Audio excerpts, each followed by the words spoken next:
السلام عليكم magacaygu waa Amiin maanta waxaan rabnaa inaan ka hadalno xaqiiqooyin ku saabsan ama waxyaabo aadan ka ogeyn dalka Turkiga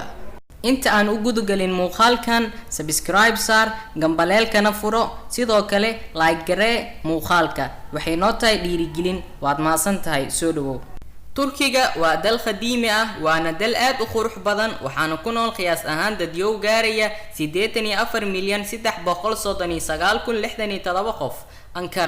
Ankara waa caasimadda koowaad ee dalka Turkiga waxayna ku taalaa bartamaha Anatolia magaaladan waxaa ku nool qiyaas ahaan dad yow gaaraya 5,118,000 taasoo ka dhigaysa caasimadda Ankara magaalada labaad ee ugu weyn dalka Turkiga kadib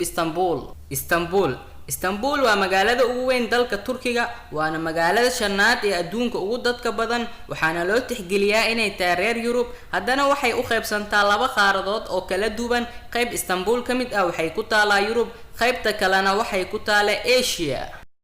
Turkiga waxay caan ku tahay macmacaanka sida baklava, kuneve, tulumba, iskender kebab iyo wixii la mid ah Turkiga waxay xuduud la leedahay dalalka kala ah Armenia, Azerbaijan, Bulgaria, Georgia, Greece, Iran, Iraq, Syria. Diinta Islaamku waa diinta ugu weyn ee dalka Turkiga ka jirta iyadoo 99.8% ay markii hore dawladda u diiwaan gelisay inay yihiin dad muslimiin ah inta soo hartayna 0.2% ay yihiin dad masiixiyiin ama dad raacsan diimaha kale. Turkiga waa mid ka mid ah wadamada ugu amaanka badan adduunka iyadoo ku jirta darajada Interpol. Turkiga waa mid ka mid ah meelaha ugu wanaagsan ee loo soo dalxiis tago xilliyada fasaxa. Sanadka 2020 waxa uu soo dalxiis tagay dad yow gaaraya 5.4 milyan oo dad ah oo ka kala yimid dalalka kala ah Russia, Germany, Bulgaria, Sweden, America,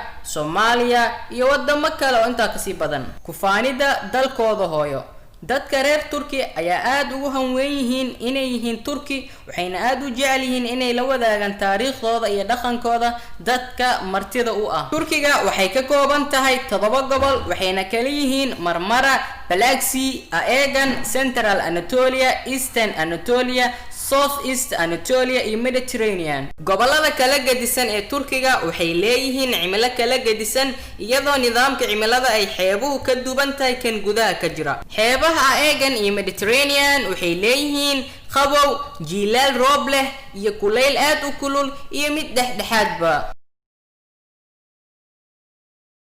sug